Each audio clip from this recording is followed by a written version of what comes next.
come out of here with a victory. Pay attention to detail. Again, the Celtics a perfect 7-0 at home in the playoffs. The Cavaliers, meanwhile, won a couple of road games in their first-round series against Washington, but 0 for 3 in this series. Good defense from Serbiak. Hendrick Perkins taking his time, blocked by Wallace. Still Celtic ball with 6 on the shot clock. You know, one thing that Coach touched on early in the series, Ray Allen came off that down screen wide open. The pass was off point, not allowing him to catch and shoot. Rondo has to put the pass on the number. Rondo had a great game 5, struggled game 6. Kevin Garnett's first shot won't go. But Rondo, an excellent rebounding guard, able to haul it in. Watching Pierce and James, as Pierce puts in the first one, watching these two big-time scorers defend each other has been a lot of fun because they both up their defense. Well, they both competed at such a high level defensively, and they've negated each other offensively for the most part. A chance of defense from the crowd that watched during the regular season. The Celtics, the best defensive team in the NBA. There's a case in point. 3-on-1 the other way. Pierce to the basket. James the rebound. Boy, he got whacked. Doc Rivers irate, and he has every right. That's a foul. Pierce still yelling at Kenny Maurer. That's a foul. He's quoting you, Jeff. Ilgauskas, tough fall-away shot. And Garnett the rebound. Quick outlet to Allen. And Mike Brown talked about early getting Ilgauskas involved offensively, but he can't settle for that type of shot. Bad pass from Allen. Let's take a look at Pierce's drive. Wally Serbiak stayed right with him. Ooh, you know, on second look, I'm not so sure. Not so sure. I disagree with Pierce and Coach Van Gundy. That's good defense by Wally. I stand corrected. Hey, when you're wrong, you can either fight it or say you were wrong. Kenny Maurer, we apologize as West knocks down the shot. I'm not going that far. I'm not apologizing to a ref. I was wrong. That's as far as I'm willing to take it. Meanwhile, Delonte West, who again, you watch his game, not the prettiest of game, doesn't have numbers that blow you away, but he has been very effective as Pierce opens up exactly the way the Celtics would have loved. A couple of good jump shots early. Well, one of the things that LeBron James has trouble with is screens on the ball. He's such a big body, it's hard to negotiate those screens as he knocks it in, which allows Pierce some separation. And we talk so much about the Celtic defense. The Cavs defense in this series has been equally as impressive, if not more, at some point. Pierce very aggressive early, not that time. But it's been all jump shots, Mike. They've got to find Kevin Garnett in the post so they can get at the basket son. West goes right at Rondo, his former teammate, but he used his right arm, and an offensive foul on Delonte West. Well, the Cavs will get back on defense where they have been just superb. Look at those numbers, especially from three-point shooting. The Celtics averaged 100 points in the regular season. And I'm surprised. Cleveland's a good, solid defensive team, but not a great one, Mark. I'm surprised Boston's had so much trouble scoring. And they've done a great job of realizing how the Celtics can hurt them and taking them out of those things. Most notably, Ray Allen and Paul Pierce.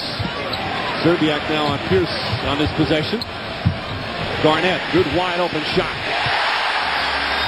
I really like the aggressiveness of Paul Pierce early. Missed the last jump shot, but continues to look to make plays. That time puts it on the floor and finds Garnett.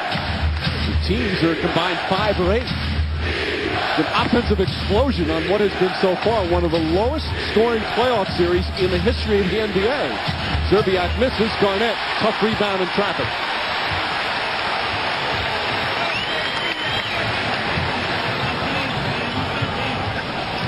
Of course, as we mentioned, Celtics with the Game 7 experience against Atlanta. Garnett also had a big Game 7 experience when he was with Minnesota, had one of the best games of his career.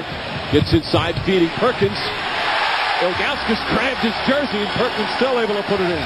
You know, see what the Cavs are doing. They're trapped in pick-and-roll situations, whether it be Pierce or Allen. Those guys have to get rid of the basketball and trust that other guys will make plays. That time it was KG.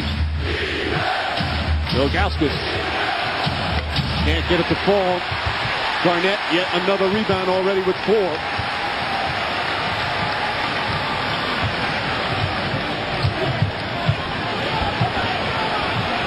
Pierce to Rondo. Rondo on the drive. Nice feed to Perkins. Blocked by Zerbiak, but a foul. Rajon Rondo getting inside with a beautiful dish. Oh, here's what we're talking about in pick and roll situations, whether it be Allen or Pierce with the basketball. They trap those guys. You got to delay, get rid of the basketball, and force the next guy to make the play. KG does that, puts the ball on the floor, and delivers it to Perkins. Now Perkins, the young man, 23 years old. This is his 5th year in the league. He's a veteran already, right from high school in Texas to the NBA. And both Perkins and Rondo last year, of course, played for a bad team that won 24 games. Young guys who are kind of struggling, had their ups and downs, and now they're in the starting lineup for a team that's competing for a championship. And they just need good, solid play from Perkins. Nothing special. Well, he had one earlier, catch and finish around the basket. The last one, he got fouled. He had enough time to gather and get it in the hole. Boy, Garnett has been a monster on the boards in the first 4 minutes. Pierce hits a three. Paul Pierce lighting it up to start. And the Celtics lead by 8. Timeout, Cavaliers.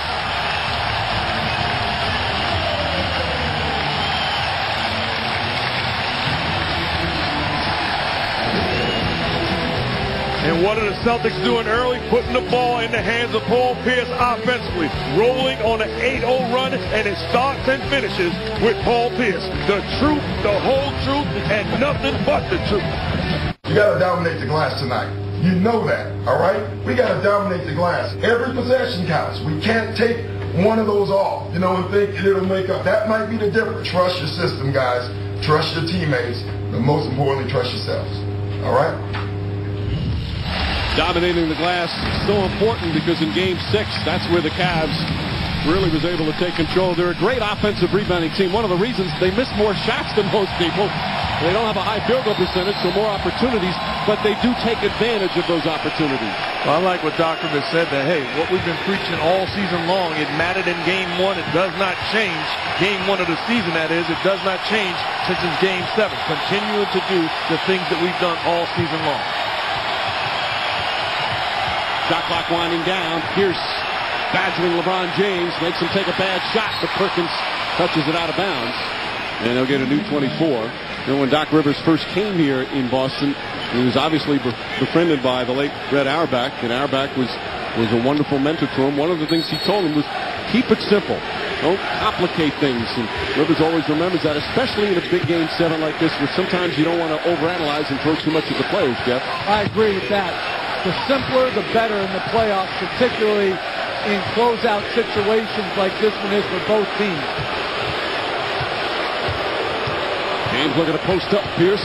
Excellent defense from Pierce again. Makes him take another difficult shot. Here's Rondo. Coast to coast. Back pass for Pierce. Blocked by Ilgauskas. And it's still going to be Celtic ball. Doc Rivers wanted another foul. Pierce feeling he's getting hit on some of these. Almost 6 minutes into this ball game, it's been Paul Pierce that's been the best player on both ends of the floor, offensively, but also, more importantly, as Coach touched on, defensively, making life tough for LeBron. Garnett, and that won't count. Perkins with a moving screen, and the Celtics turn it over.